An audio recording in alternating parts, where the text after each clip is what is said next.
I'm Iris from Iris Impressions Art, and welcome to my tiny art space tour.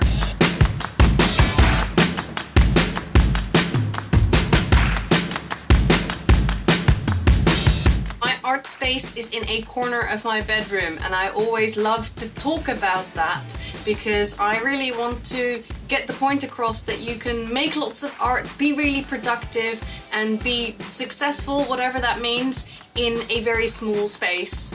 Don't let your space hold you back. Let me show you around. The most important part of my art space is my art desk.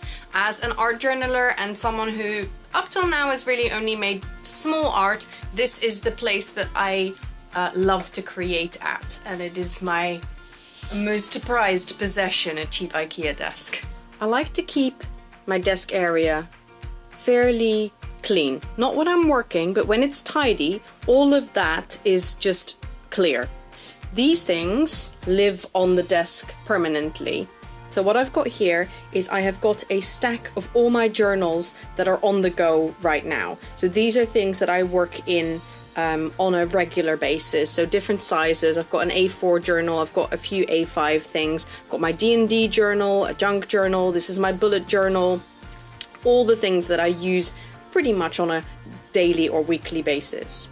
These are some boxes that used to belong to my mum, and I use them to store some pens, and I don't actually remember what I store in these, so oh yeah, more pens that didn't fit into the other one. Got a little pot for my pencil sharpener fluff, my pencil sharpeners, and these are the pencils that I have that are too small to keep anywhere else, because if I kept them in my pencil jar they would just disappear. My little palette, and these are my watercolors that I use most often. I actually keep them on my desk so I don't have a barrier to using them. I've got some brushes there, I've got my lovely brayers.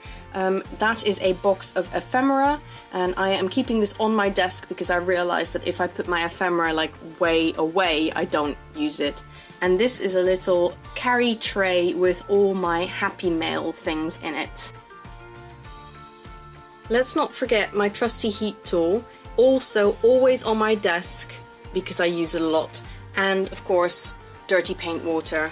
It's a must-have. Now let's quickly touch on the technical aspect of things. So I've got this Alta Pro tripod on my desk. It's a tripod that allows you to have something hanging over with this horizontal bar, so I can hang my camera upside down, pointing down off of here, which if you had a regular tripod that has like a swivel head, you wouldn't be able to point straight down. It would still be at an angle that isn't, what is that, like 90 degrees. And I have got my looks like a toilet seat ring light. It's an 18-inch ring light, and it's pretty strong.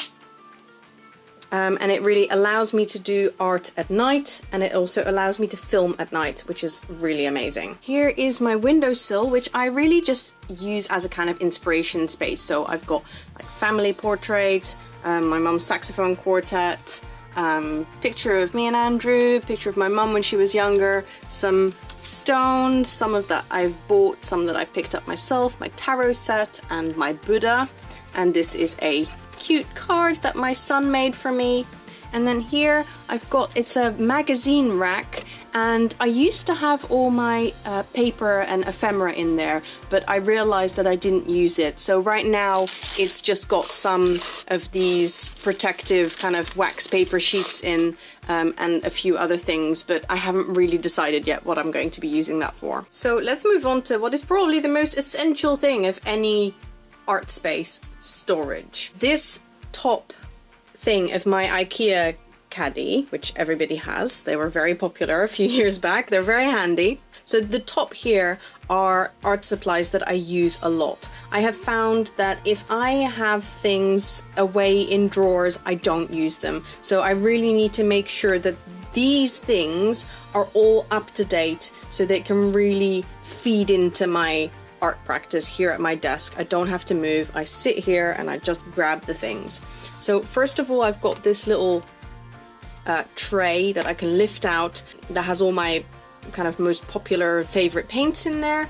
I've got pencils, pens, and woodies. These are all things that I just use on a daily basis. I've got some brushes and toothbrushes, as you do in here.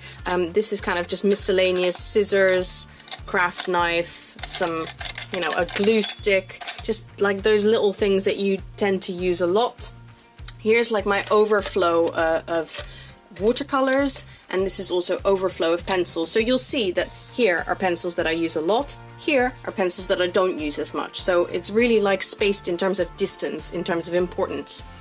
These are my rubber stamps, which I don't use a lot. So although they're like out in the open, they're actually a little bit inaccessible because, you know, these things are all in the way. When we go down here, we get kind of more into storage space of things that I don't use a lot. Actually don't have anything in that tray there because it's pretty inaccessible. I have got wall paint and extras in there, and then in here I've got things like my mediums that I don't use a lot but I will use sometimes, so they're kind of easily accessible but not grabbable just like that.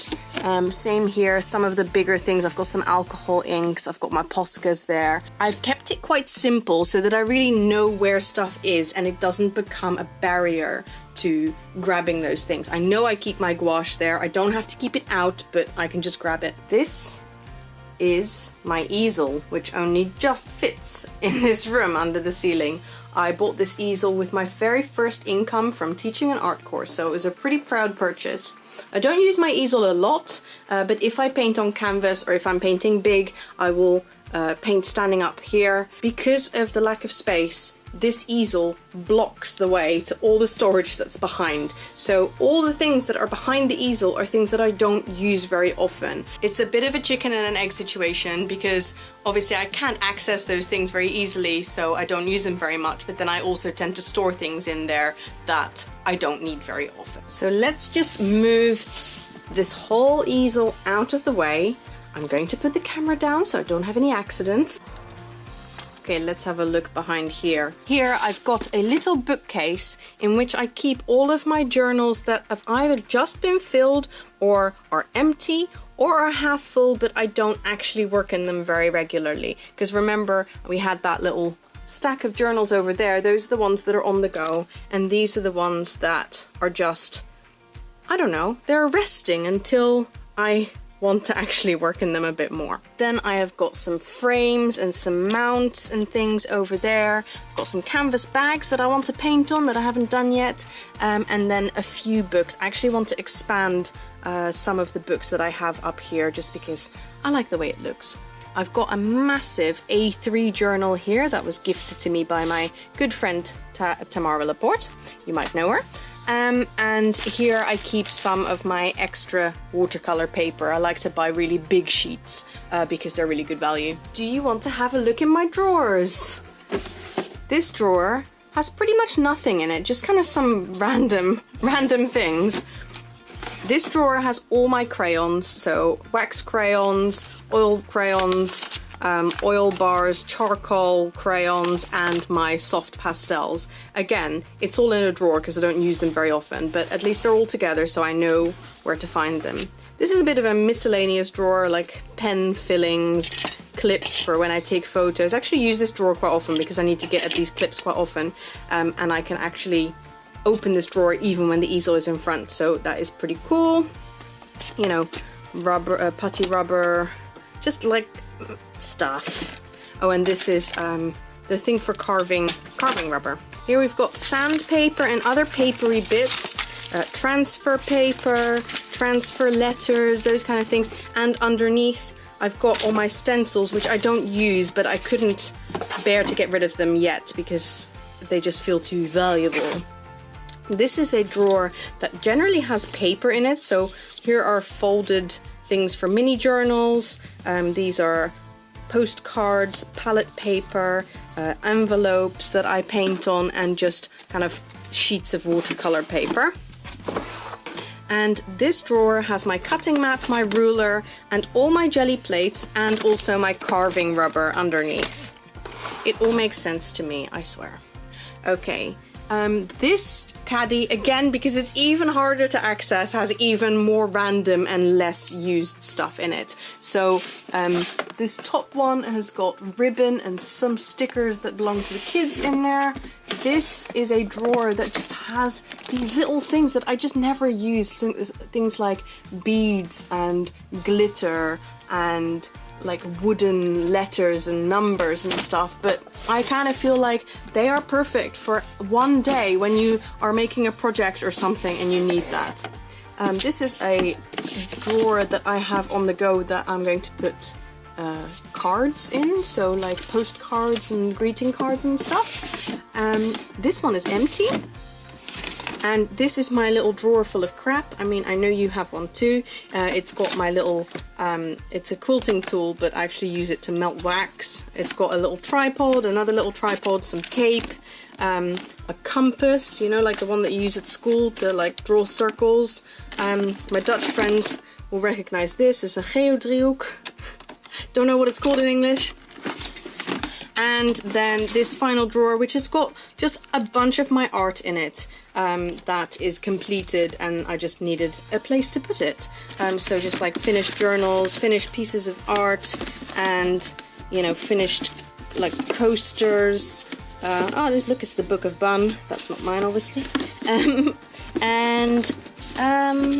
Yeah, stuff. Loads of stuff. As you can imagine, something that happens when you have your art space in your bedroom is that you do start to encroach on the other bits of the room. So let me show you a couple of more things. This is kind of an overflow area.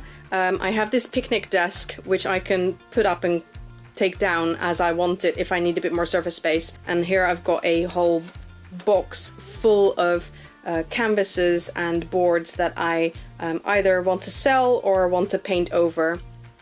My big paintings are all over there. They're all finished. Also, of course, I have my photo box. So this is a massive box. There was a gift from Andrew to me, and you basically, you can open it, you can put your photos, the things you want to photograph in there. It's got a light. Let me just show you. So, the light goes on.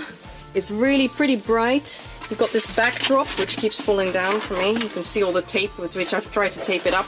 So you put your thing in there and you can either take a picture from the front, or there's also a hole at the top so you can take your photos top down. Sorry if I am making you sick with this camera work. Okay, so that's really handy to have. And then the final bit to show you is, again, the semi-shameful under desk area where I just keep things that I don't use very much, but I still want to keep in my art space. So I've got like crochet sewing things over there.